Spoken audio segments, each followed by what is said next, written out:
I imagine that many of you will wonder why we are going to talk about a topic like this if all of us like it are intralabrary NCT cholesteatomas, glomus and middle ear reconstruction. The explanation is that sooner or later, and sooner than you imagine, we will be working with these tools in our day-to-day. So, going into the matter and so on in a general way, what is artificial intelligence? Is this it? Alexa, give me a wall-up mastoidectomy with posterior tympanotomy. Maybe not in the short term, but then we will see that sooner or later this will happen.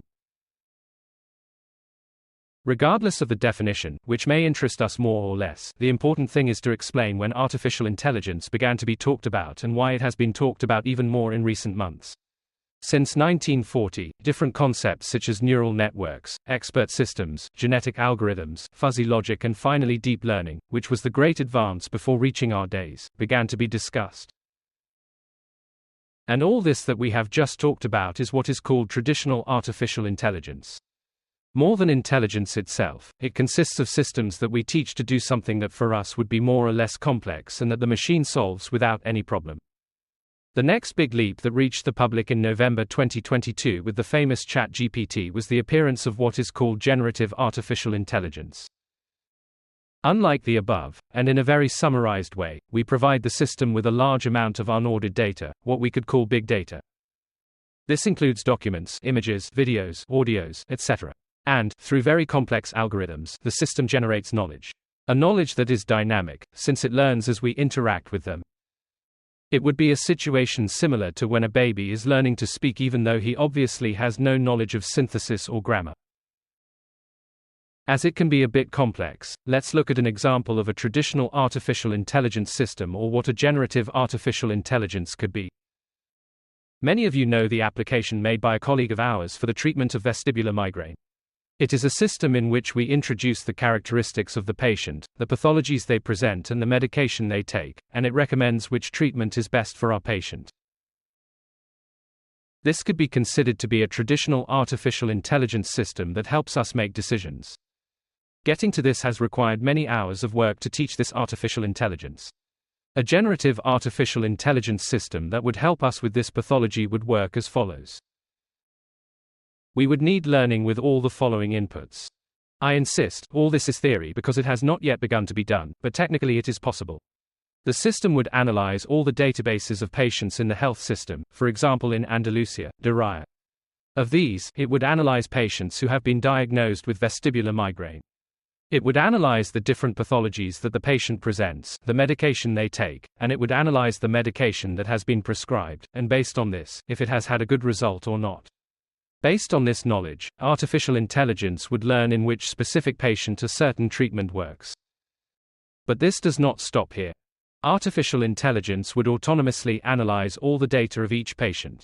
If the patient managed to take the medication out of the pharmacy, because he or she still got better without taking the medication, blood tests, imaging tests, toxic habits, even genetic information one day. In other words, a massive data analysis is produced that can give rise to patterns that make us recommend one treatment or another to this particular patient, with all its characteristics. Of course, we are talking about Diriyah, with 14 million patients, which is not bad at all, but ChatGPT alone has 175,000 million inputs.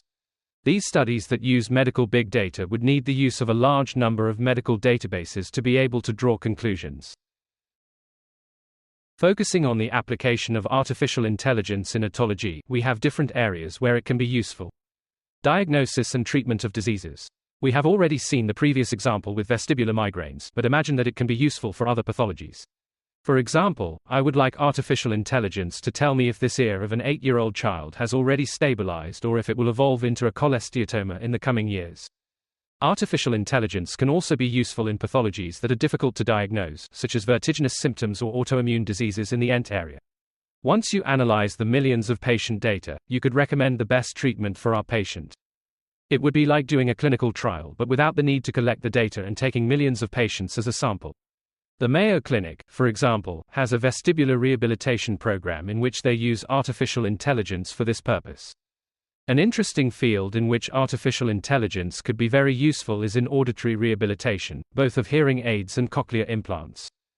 By performing an audiological analysis, it could predict which patients may require some type of hearing solution and discern what type of patients are going to be good candidates for implants and, once implanted, it could recommend the type of speech therapy rehabilitation to be followed depending on the results obtained.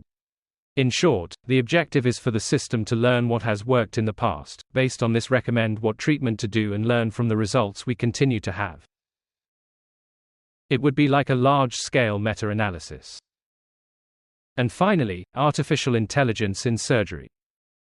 And now, going back to the slide at the beginning, which I think is what interests us all the most, will artificial intelligence be able to operate on a patient? The answer is yes, but with a hint of when, because achieving this will be achieved progressively. In the first phases, artificial intelligence will be able to help us, as we have already seen, in surgical indications, that is, it will analyze all the data of our patient, for example with cholesteatoma, those that we would look at, the medical history, otoscopic imaging, imaging tests, audiological studies, etc. And others that we do not think about, concomitant pathologies, current medication, genetic studies, lifestyle habits.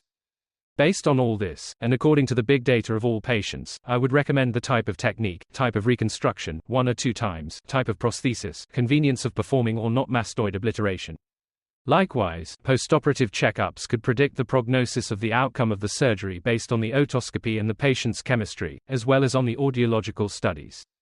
All this, theoretically today, could be carried out. A step forward, which would require some technical advances, but which are feasible today, would be decision-making and assistance within surgery, which is called remote-controlled artificial intelligence.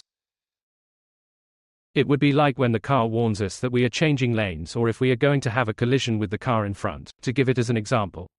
If we learn about artificial intelligence with millions of videos of surgeries that include extra inputs such as the use of the motor, the use of the electric scalpel, our conversation with the instrumentalist, expenses on consumables, etc., it could recommend or warn us of certain maneuvers.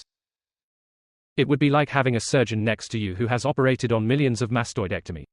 It's not strictly artificial intelligence, but augmented reality systems are already being developed that project the facial nerve and labyrinth under the microscope while you perform the mastoidectomy. The next step would be the use of robotics in the operating room. We all know the Da Vinci, and there are already robots for ear surgery that insert the electrode array of cochlear implants or hold the optics for endoscopic ear surgery. We are still a long way off, but a Da Vinci type robot for the ear would be the necessary step for artificial intelligence to learn to perform surgeries. At the beginning I would do very reproducible things, such as a wall-up mastodectomy with a posterior tympanotomy, which would not be very complicated since it has the inputs of the CORT scan, the microscopic image and the experience of millions of mastodectomies. The next step would be something more variable, but without risk to the patient, such as retroauricular closure. Finally, the last step would be to perform any surgery, but always supervised by a surgeon. All the consensus of artificial intelligence and medicine demands that there be a responsible doctor while the algorithms are applied. In addition, these models could be useful as a simulation for training, since they could generate ears with all kinds of pathologies so that the doctor could train with them. We can ask them to reproduce the glomus of a patient we are going to operate on in a few days or to invent a more complicated one to rehearse. We have talked about the technical aspects, but there are many people concerned about other issues. For example, whose responsibility it is if artificial intelligence fails. From the doctor, the programmer, the health system, artificial intelligence. There is talk of giving artificial intelligence legal personality so that they pay taxes like any other worker and be able to compensate in the event of incidents. Possible biases are also discussed. Artificial intelligence only knows what it is being taught. And it is true that the human response is conditioned by many other things that cannot be taught, such as intuition, hunches. Machines can't easily emulate these things. Finally, regarding data privacy, there are many people concerned about the use that artificial intelligence can make of that data. Remember that once the data is delivered, artificial intelligence uses it at its convenience, without humans supervising it. This could cause that data to be used differently than previously thought. And finally, what is coming? In the short term, between 1 and 5 years, artificial intelligence will help us in day-to-day decision-making for both diagnosis and treatment. In the medium term, between 5 and 15 years, it will help us in assisting in surgery, which is called remote-controlled artificial intelligence. And finally, in the long term, we are talking about between 15 and 25 years, which would be semi or completely autonomous robotic surgery, but always under the supervision of the surgeon. Thank you very much to all of you for your attention.